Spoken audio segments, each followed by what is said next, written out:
Eu tenho buscado em Deus uma palavra específica para esse tempo. Sabe, em tempos de crise, nós precisamos de palavras cirúrgicas. Nós não podemos errar o nosso tiro. Em tempos em que o mundo entra em colapso, no tempo em que muitos estão retirados ou estão sendo afligidos pelo medo, nós precisamos de uma igreja corajosa. E a palavra de Deus é recheada de versículos ou de textos que nos encorajam a viver em coragem. A Bíblia diz que Deus não deu o espírito de medo, mas o espírito de coragem. E é debaixo desse espírito que eu quero pregar nessa noite. Eu quero pregar na ousadia do Senhor. Mas antes de eu continuar, tem um link aqui do seu lado aí da sua tela. Não sei se é do lado esquerdo, ok? E desse lado esquerdo da sua tela tem esse link que chama Conecte-se com a gente, né? Para você se conectar conosco.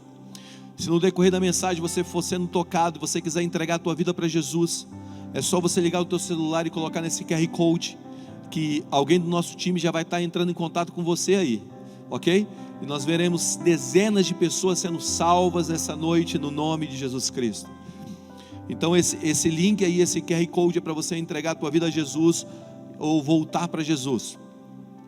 E voltando, eu acredito que nessa hora, nesse momento, nós precisamos de coragem. É debaixo dessa unção e desse espírito que eu quero pregar nessa noite, debaixo do espírito de coragem e de ousadia. E nesses dias agora retirado e buscando o Senhor me deu várias palavras, mas uma delas se tornou um decreto para mim. Uma delas se tornou algo vivo e poderoso para a minha vida. E eu sinto que essa palavra de hoje é mais do que um texto a ser lido e meditado. Eu sinto que esse texto de hoje é um decreto sobre as nossas vidas, sobre a nossa família, sobre a nossa cidade, sobre a nossa nação. E nós devemos gritar isso alto nessa noite, sobre os céus da nossa nação, sobre os céus da nossa cidade e sobre os céus da nossa casa. Eu sinto que Salmo capítulo 91, nesses dias, não é apenas um texto para ser meditado, é um decreto a ser liberado. E eu quero que a gente mergulhe nesse decreto e entenda um pouco do que Deus está falando através de Salmo 91. Sabe, o Salmo 91, os teólogos não sabem quem escreveu o Salmo 91. Provavelmente quem escreveu o Salmo 91 foi Moisés.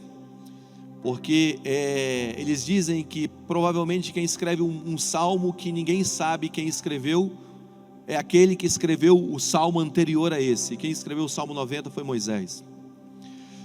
E eu acredito que esse salmo é um decreto. E eu quero fundamentar o que é um decreto. Um decreto é uma ordem emanada pelo poder executivo ou pelo chefe de um estado. Trata-se de um mandato expedido por via judicial. Pode ser emitido pela autoridade superior, pelo chefe do estado, de uma instituição civil ou militar, mas só pode ser liberado por uma autoridade. E no meu período de oração esses dias, eu ouvi o Senhor me dizendo que Ele estava liberando o Salmo 91 como um decreto sobre nós. E eu quero que você abrace esse texto, não apenas como um texto para meditar, mas você abraça esse texto como uma verdade de Deus sobre a sua família. Sabe, Salmo 91 fala sobre paz no meio do caos, fala sobre paz no meio das circunstâncias adversas. Ele nos dá uma sensação de segurança e de proteção. E é sobre isso que eu acredito que nós devemos abraçar e viver nesses dias. Eu vou um pouco mais longe. Nós estamos vivendo hoje um medo, ou talvez uma incerteza, e a incerteza que nós temos muitas vezes é uma preocupação com a nossa família, com as pessoas idosas que são da nossa família, os nossos avós, os nossos pais. Você que é um líder de negócio, você que é um businessman com seus negócios, as portas do seu negócio provavelmente estão fechadas, as ações, os investimentos que você colocou, eles estão em queda. Nós estamos preocupados com a nossa saúde, com os nossos amigos, com aqueles ao qual nós amamos.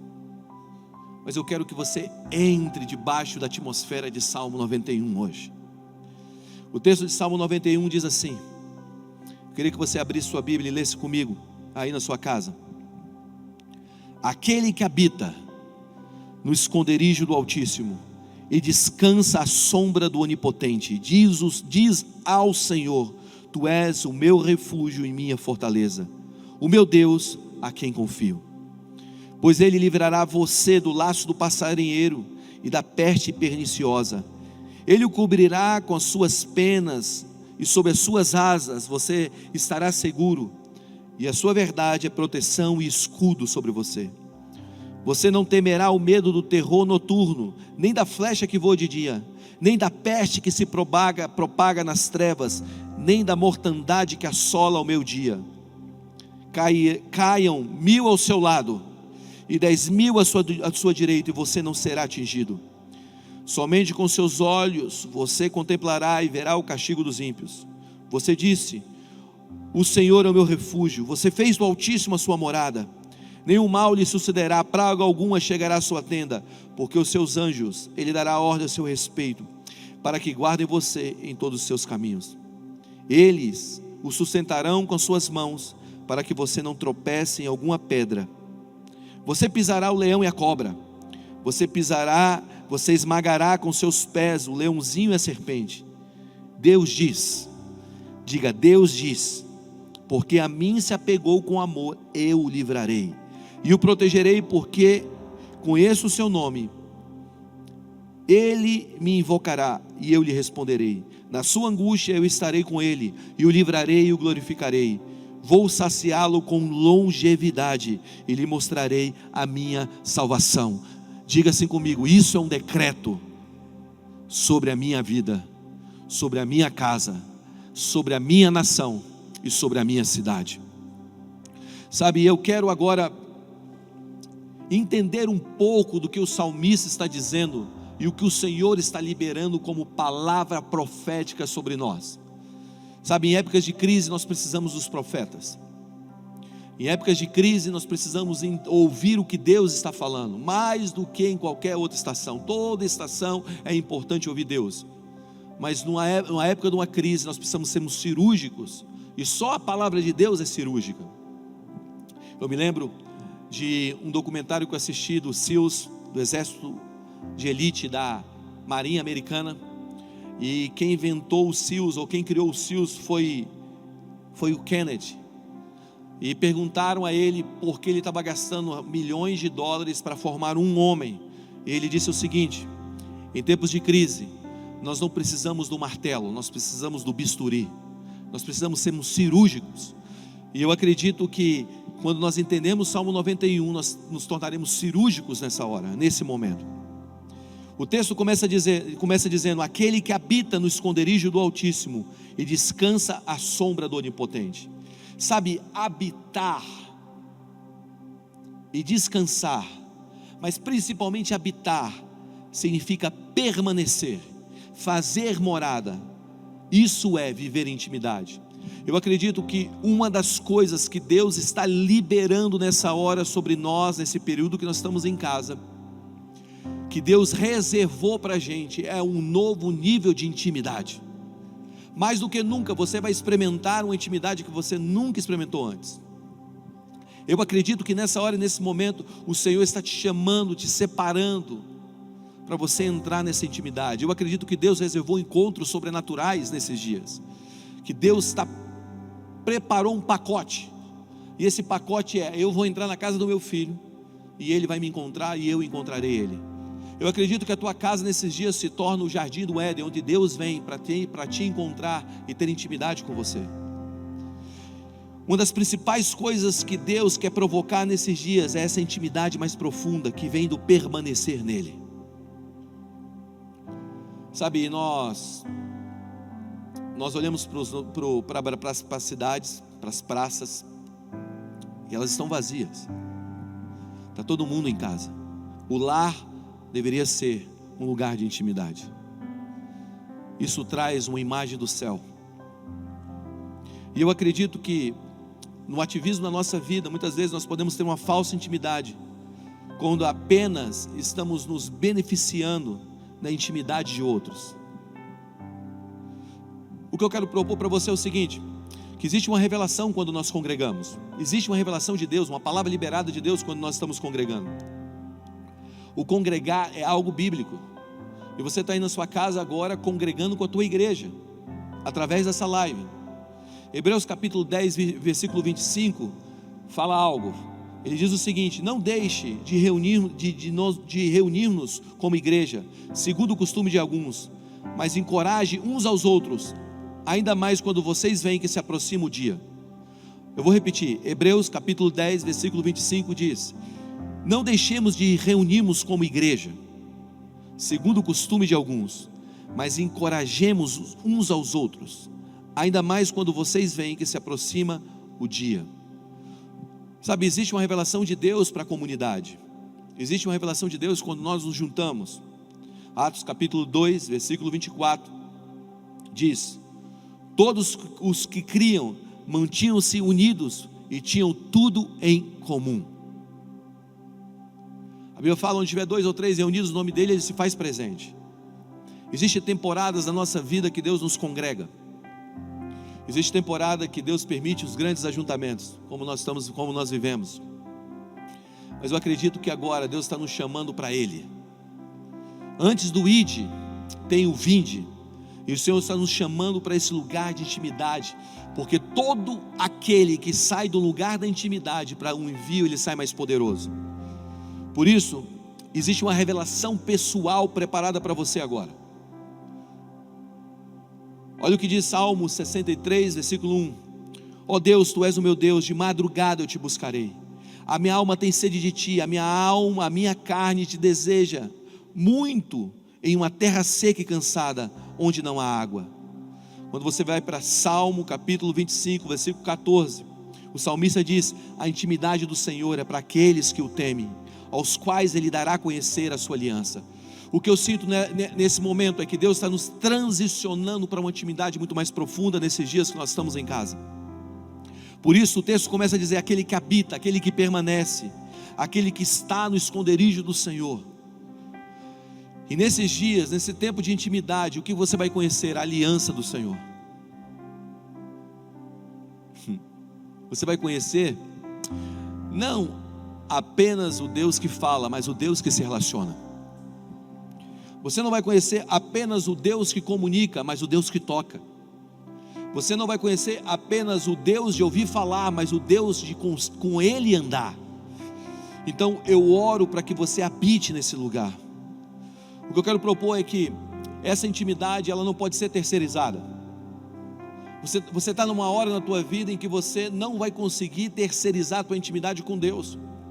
É hora de você ter a tua construção de intimidade com Deus. Por isso,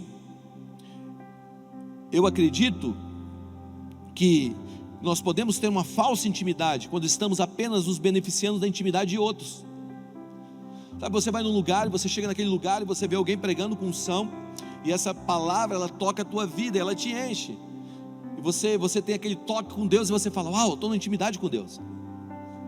Mas você sai daquele ambiente, parece que tudo que você recebeu foi sugado. Você vai num lugar ou melhor, você bota um vídeo, você ouve a palavra, e é importante isso, e você se enche de Deus.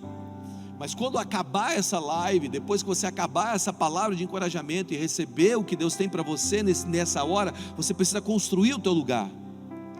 Sabe, todo início de uma jornada começa com alguém expondo a palavra e o Espírito Santo nos convencendo da nossa jornada.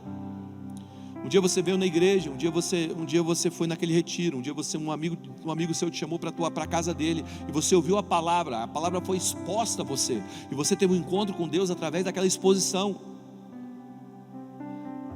E ali o Espírito Santo te convenceu que você deveria andar com Jesus. Mas você começou a tua jornada sendo alimentado apenas pelas palavras que você recebia. É como se fosse Moisés, sabe? Moisés abrindo o mar para o povo passar. A Bíblia fala que quando Deus tirou o povo da terra do Egito e levou para a terra prometida, Deus levantou um homem, comunicou com um homem chamado Moisés, e aquele homem um dia então pega um cajado, coloca no mar, o mar abre, o povo passa por causa da intimidade de Moisés com Deus. O povo não andou e não entrou na terra, ou melhor, entrou na transição para a terra por causa da intimidade deles com Deus. Eles estavam sendo beneficiados pela intimidade de um homem com Deus. Isso é bom, mas não é pleno. Isso pode funcionar por um tempo. Mas o que eu quero propor para você é que agora o cajado que te colocou na transição, ele não vai funcionar para te colocar na terra. Você precisa perceber algo. Você pode receber dons, encorajamento, unção dessa maneira, através da vida de alguém, mas você nunca vai poder receber uma transferência de intimidade. A Bíblia fala que Paulo disse a Timóteo: não despreze o dom que há em ti, que foi lhe transferido ou lhe entregue pela imposição das minhas mãos. Então você pode receber um dom, você pode receber um encorajamento, uma graça, através da vida de alguém, mas ninguém pode transferir intimidade. Intimidade é construída.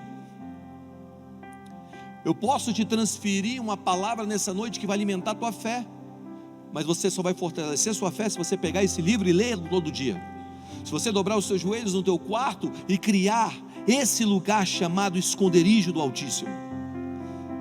O que eu quero propor é que Deus está te segurando dentro de casa para você entrar na habitação de Deus, com a tua casa, com a tua família. Amém? Sabe, você pode até viver uma unção transferida, mas uma intimidade deve ser construída. Eu vou repetir: você pode viver um dom, uma unção transferida, mas uma intimidade é construída. É construída a cada dia, com o olhar nos olhos de Jesus, com a entrega diária. E eu quero propor algo para você. Olha para mim. A maior beleza do Evangelho é um relacionamento com Jesus. A maior beleza do Evangelho é viver íntimo com Ele. Por isso, a segunda parte da história de Moisés ser tirado do povo do Egito é que agora eles têm ouro e prata na mão, porque eles saíram do Egito com os egípcios dando ouro e prata a eles. E agora o que você faz com ouro e prata ali naquele tempo de deserto? Você constrói um tabernáculo. O que tira o povo do outro lado e leva ele para a terra é a construção de um tabernáculo. E o tabernáculo é nada mais, nada menos do que o lugar da intimidade. O que eu quero propor para você é o seguinte: que você começa a sua jornada recebendo uma unção, mas você só sai do outro lado se você construir um tabernáculo. O tabernáculo é o lugar da intimidade. Seu ouro, sua prata são os seus dons, os seus talentos, é aquilo que te difere dos demais. Coloque isso nas mãos de Deus e crie um lugar de intimidade com Deus através dos seus dons e dos seus talentos. Amém?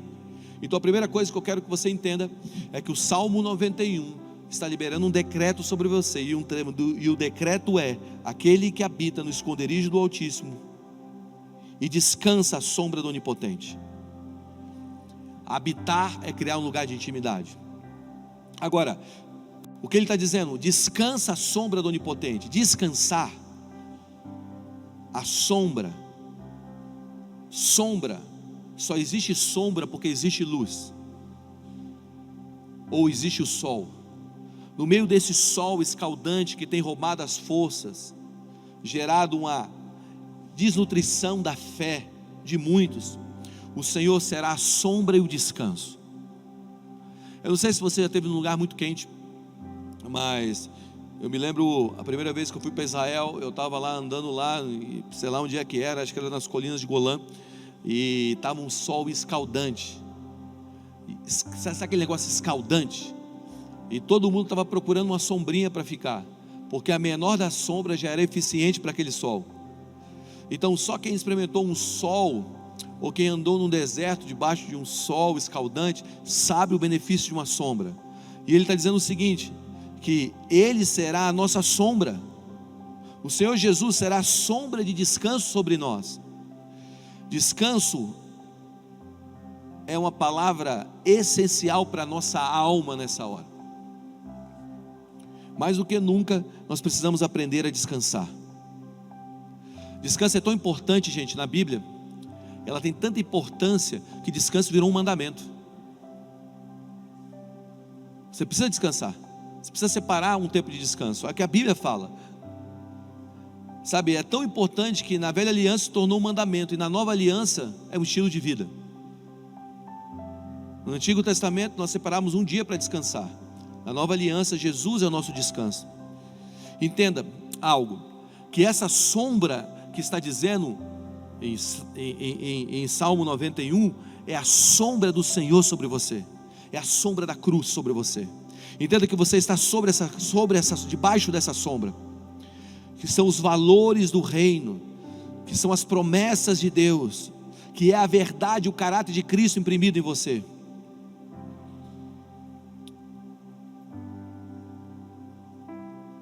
Você está aí? Descansa nessa sombra. Descansa nesse lugar. Ontem, quando eu voltava para casa, ontem a gente teve um culto aqui, e a gente teve um pequeno bate-papo aqui. Quando eu voltava para casa ontem, depois da transmissão, eu comecei a agradecer a Deus por uma coisa estranha. Eu parei o carro na garagem, eu estava chorando na garagem, chorando e agradecendo a Deus por ser igreja nesse tempo de crise. Eu estava tão agradecido a Deus por Deus me dar o privilégio de ser igreja no momento escuro que o mundo está vivendo. A grande parte dos meus últimos dias foi ler artigos sobre a igreja que atravessou, como a igreja atravessou a peste negra, como a igreja atravessou a gripe espanhola, e foi extremamente encorajador ver que os nossos irmãos estavam dando a vida pelos outros. Foi extremamente encorajador porque eles não estavam apenas com medo, eles estavam gritando esperança para o mundo. E eu fiquei tão honrado, gente, de ser igreja nessa hora. Eu quero que você se sinta honrado de ser igreja nesse momento escuro. E quando eu estava chorando ali, eu estava dizendo: Deus, eu te agradeço, porque no meio de todas essas trevas, dessas trevas que está cobrindo o mundo, o Senhor tem Isaías 60 sobre nós. E eu estava declarando, sabe, esse texto de Isaías 60, que diz assim: levanta-te e resplandece, porque já vem a tua luz, e a glória do Senhor está raiando sobre você. Porque eis que as trevas cobrem a terra, e a escuridão envolve os povos, mas sobre você aparece a resplandecente luz do Senhor, e a sua glória já está brilhando sobre você. E quando eu estava orando isso e agradecendo a Deus: Deus, obrigado por ser igreja no tempo escuro. Obrigado porque o Senhor está me dando a oportunidade de realmente viver o Teu Evangelho agora, de uma maneira muito mais real, nesses dias em que as pessoas estão com medo, em que as pessoas estão doentes, em que as pessoas estão se escondendo. Por favor, coloque uma palavra de esperança em nossos lábios e de vida. E aí eu me lembrei de uma história que a Rafa, a gente estava conversando e a Rafa citou, e foi uma história que aconteceu com o pastor Bill Johnson, na época que o pai dele estava prestes a morrer e faleceu. E quando o pai dele morreu, ele disse o seguinte, depois que o pai dele faleceu: no céu não há dor, confusão ou perda. Nós seremos capazes de ver a Deus claramente. Então eu abracei no meu coração, então eu abracei meu momento de dor agora, e dei a Ele o louvor no meio de tudo isso, no meio da perda, porque essa é uma oferta que eu nunca terei a chance de dar a Ele nos céus. Obrigado, Rafa, por isso. Eu vou repetir. Ele diz o seguinte, quando ele perdeu o pai dele: no céu não há dor, confusão ou perdas. Nós seremos capazes de ver a Deus, de ver Ele claramente. Então eu abracei o meu momento de dor agora, e dei a Ele o louvor no meio de tudo isso, porque essa é uma oferta que eu nunca teria a chance de dar nos céus. O filho dele diz o seguinte: todo momento temos a oportunidade de dar algo a Deus que não conseguiremos dar a Ele novamente. Vamos lá. Você tem uma oportunidade no meio de toda essa crise de dar um tipo de adoração que você não conseguirá dar em nenhum outro lugar.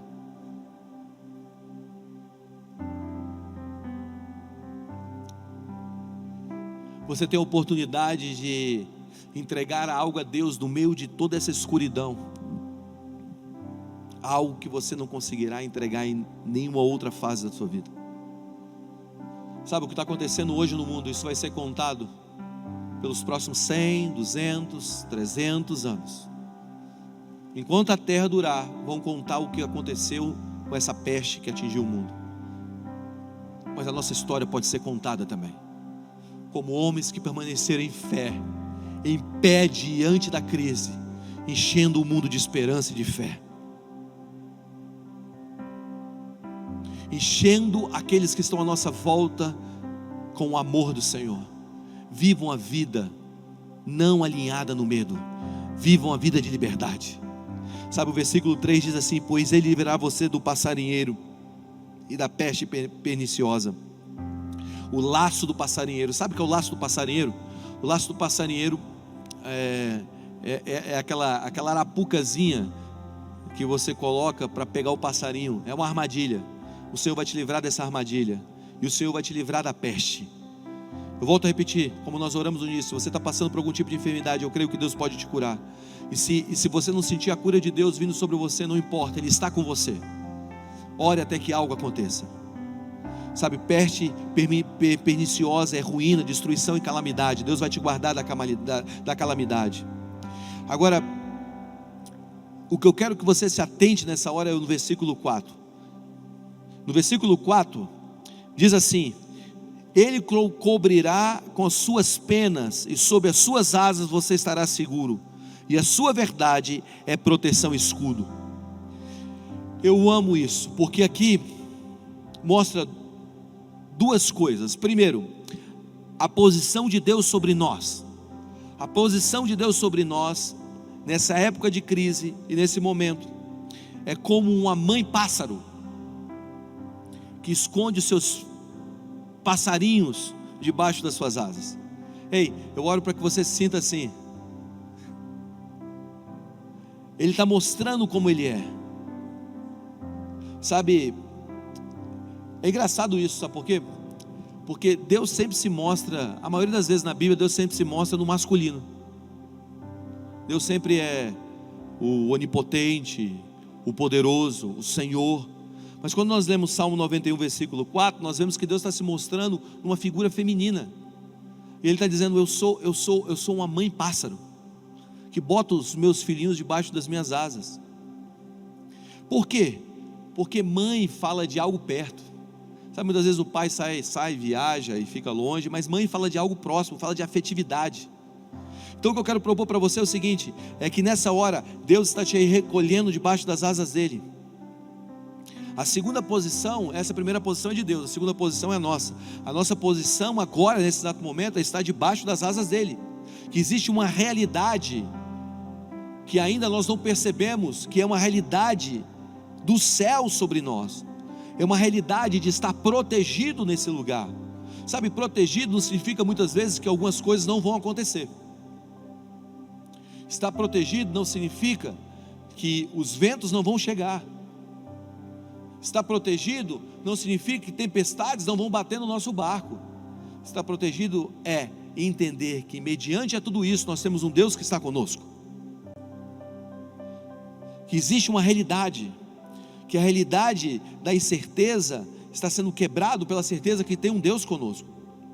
Muitas vezes Deus mostra todo o caminho, outras vezes Deus simplesmente quer que a gente perceba que Ele está conosco no caminho. E para que essa realidade se manifeste em nossas vidas, nós temos que entender que mais do que nunca nós estamos vivendo uma hora que nós precisamos de foco.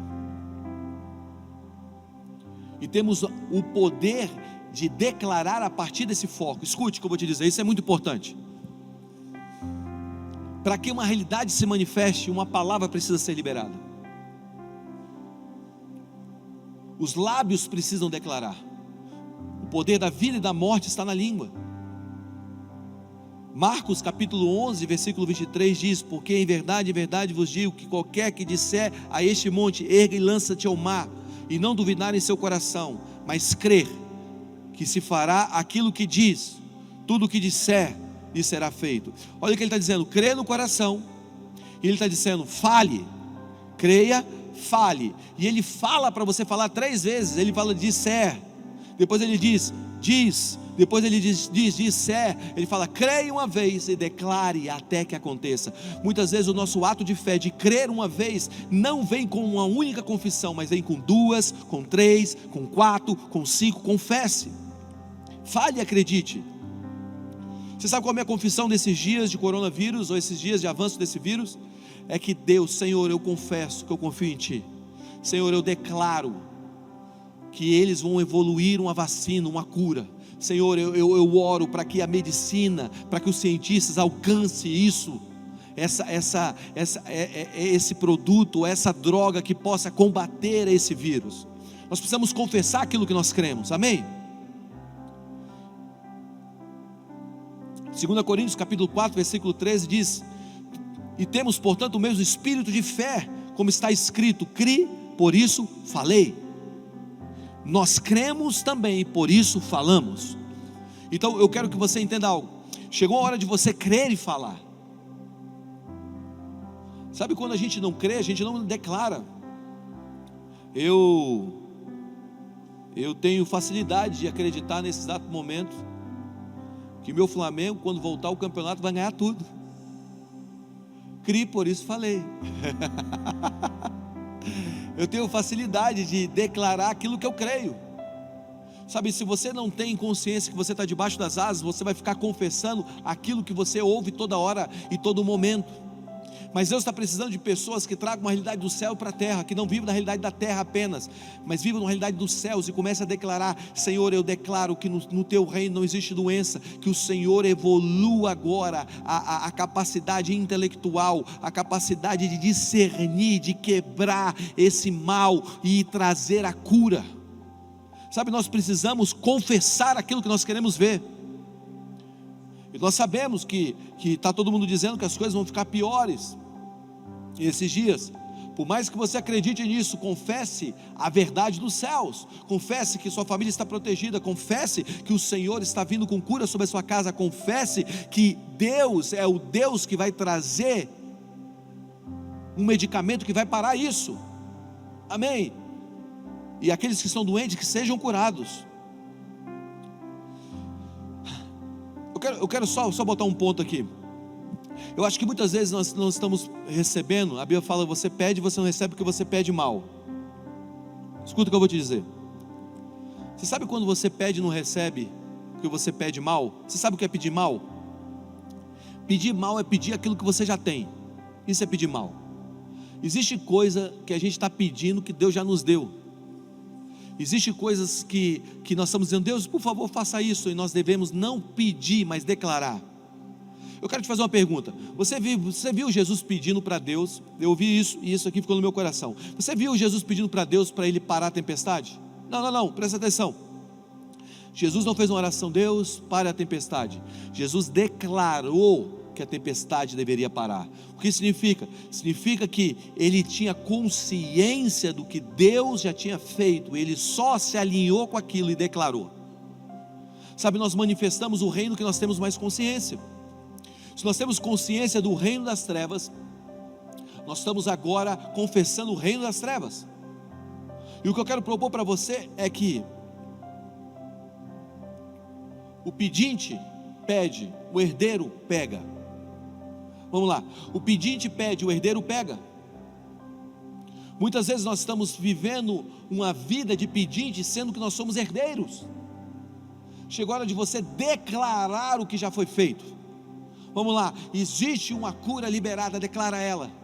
Eu não sei como ela vai vir.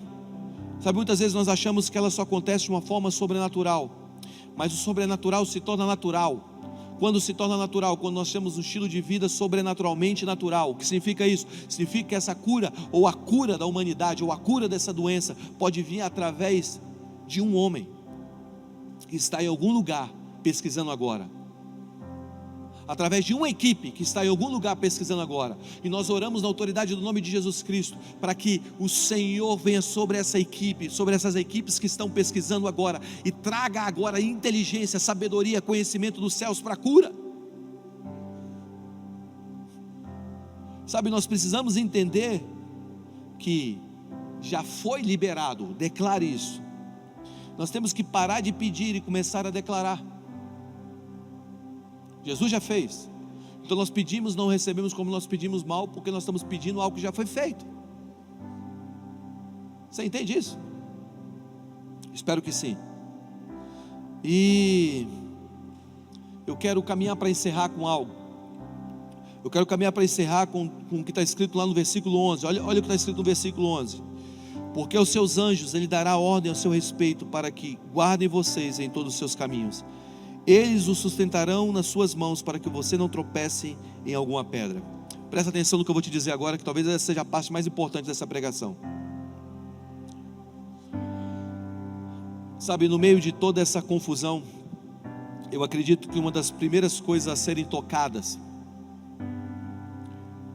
ou serem questionadas é a imagem de Deus.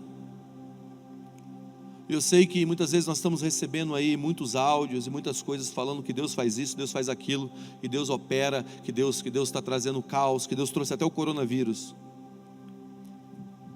E eu vou ser bem sincero com vocês agora. Essas provisões apocalípticas, esse versículo que nós lemos agora, ele aparece em outro lugar na Bíblia. E ele aparece em Lucas 4,49. E você sabe o que está escrito lá em Lucas 4,9, desculpa.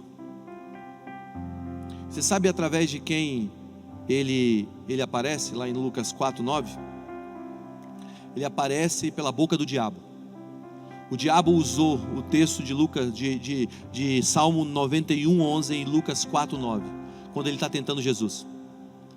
Ele diz assim: lança-te daqui e dá ordem aos seus anjos. Olha o que ele diz: e dá ordem aos seus anjos, porque os seus anjos lhe dará ordem a seu respeito, para te guardarem você em todos os seus caminhos. Ele sustentará você nas suas mãos. O que o diabo fez? O diabo pegou uma palavra de Deus e distorceu para uma verdade dele. Sim, o diabo recitou Salmo 91:11.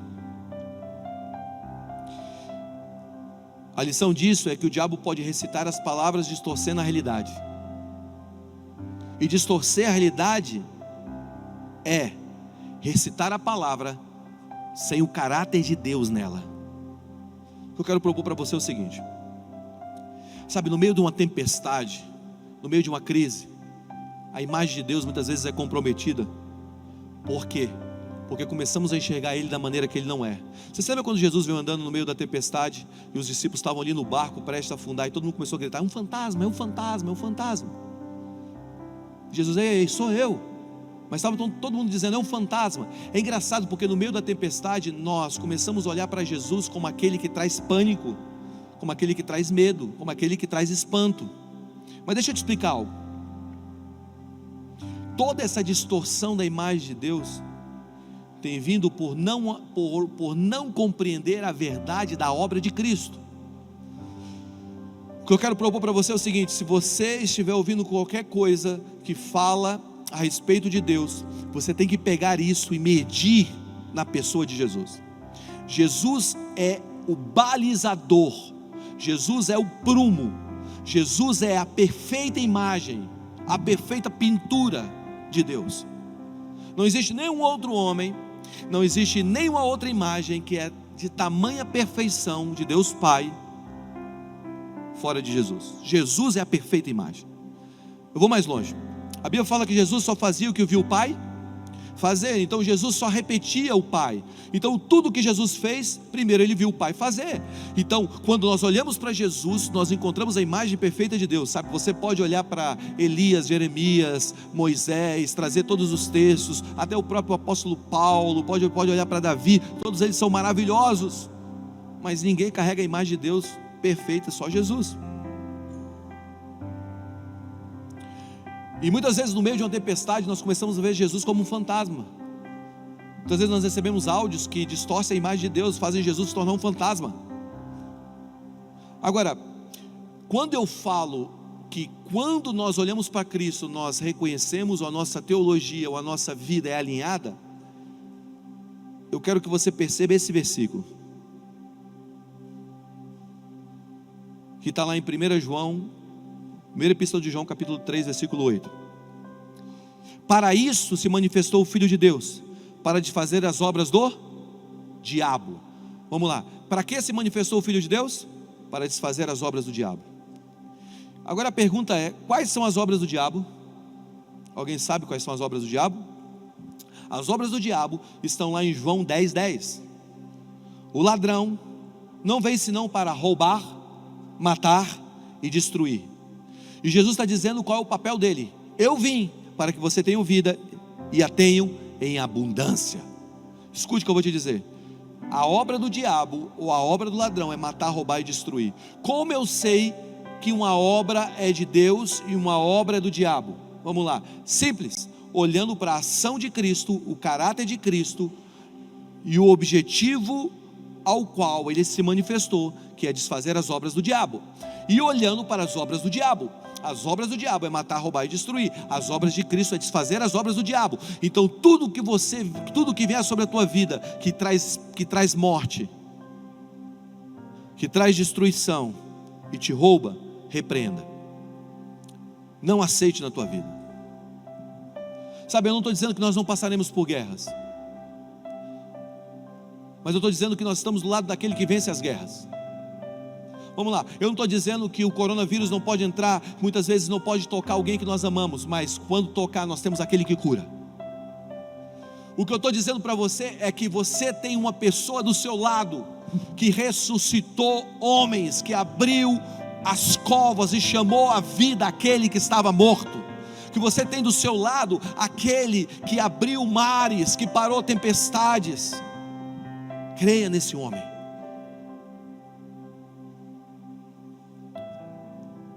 Não aceite as palavras que Deus está mandando essas coisas. Presta atenção, Deus permitiu. Você sabe que eu vou para um campo difícil agora, mas eu vou. Quando a gente fala que Deus permite as coisas, sim, Deus permitiu. Mas a permissão de Deus está ligada diretamente a algo. Quando Deus fez o homem, Deus deu poder ao homem. Deus permitiu que o homem escolhesse. E a partir do momento que Deus permite que o homem escolha, a partir desse exato momento, Deus está dando legitimidade, Deus está dando liberdade para que a gente escolha o que é bom e o que é ruim. O nosso problema é que muitas vezes nós fazemos coisas ruins e nós dizemos: Deus permitiu. Não, Deus permitiu a sua escolha, e a sua escolha se tornou algo ruim, e a escolha ruim agora tem prejudicado o homem. Então, se Deus estivesse no controle dessa terra, no total controle dessa terra, essa terra não estaria desse jeito. Eu te garanto isso. Porque o lugar onde Ele tem total controle é os céus.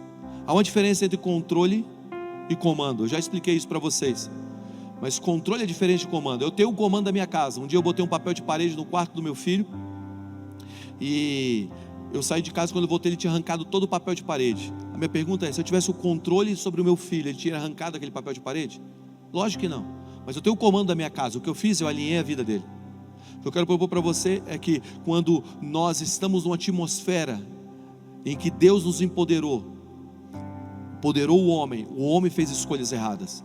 E hoje nós vivemos num mundo quebrado por causa dessas escolhas erradas. E o diabo aproveita disso para destruir e quebrar ainda mais o homem. Mas quando Jesus veio à terra, esse homem de um reino perfeito, um reino de paz, justiça e alegria, desceu ao mundo. Ele disse que era chegado o reino dos céus. E esse reino dos céus que vem à terra, ele não é um reino quebrado, porque lá está sobre o seu comando e sobre o seu controle. E é sobre esse reino que nós estamos falando, e nós devemos chamar sobre as nossas famílias.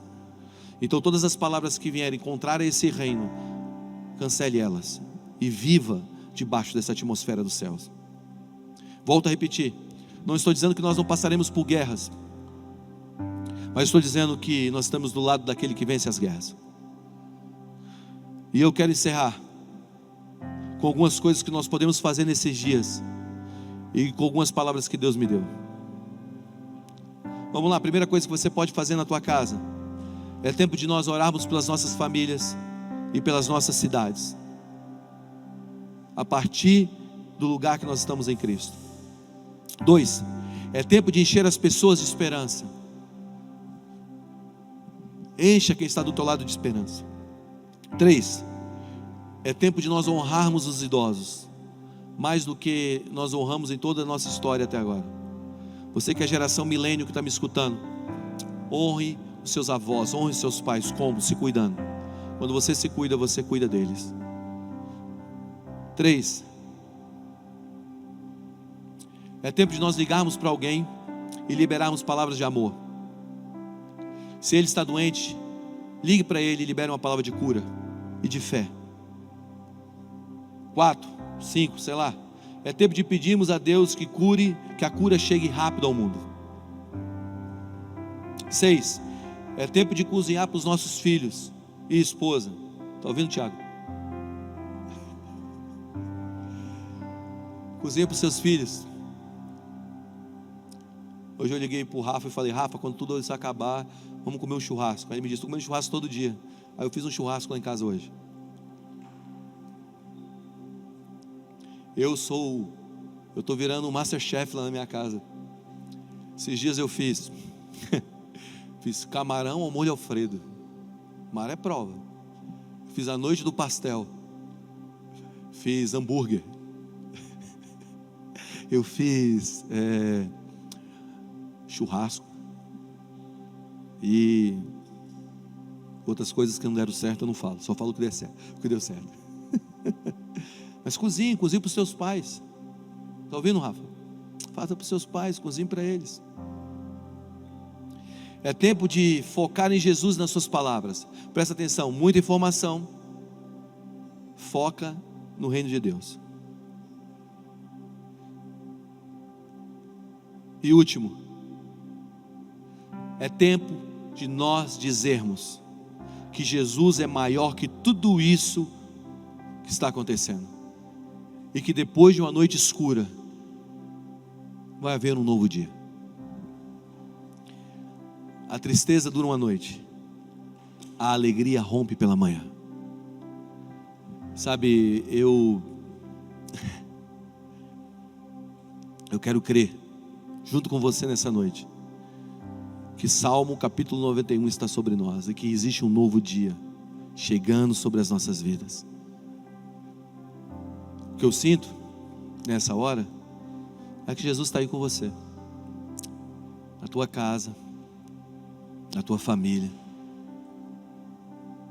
te dando um lugar de intimidade, te colocando debaixo das asas dele, dizendo: mal algum vai te tocar.